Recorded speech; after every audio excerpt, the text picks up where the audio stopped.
ఇది star casting ఒకటి. అంటే చిత్ర పరిశ్రమ మీద ఎందుకు ఇంత గౌరవం అంటే మనందరం కులాల మీద, మతాల మీద, ప్రాంతాల మీద, భాషల మీద కొట్టుకుంటూ ఉంటాం.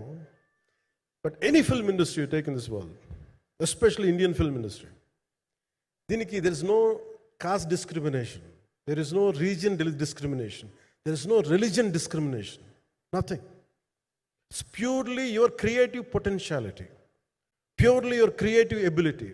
నువ్వు చిరంజీవి గారి తమ్ముడు కావచ్చు, చిరంజీవి గారి కొడుకు కావచ్చు, లేదంటే ఇంకొకళ్ళు అబ్బాయి కావచ్చు, మేనల్లుడు కావచ్చు, ఇట్ డజంట్ మ్యాటర్.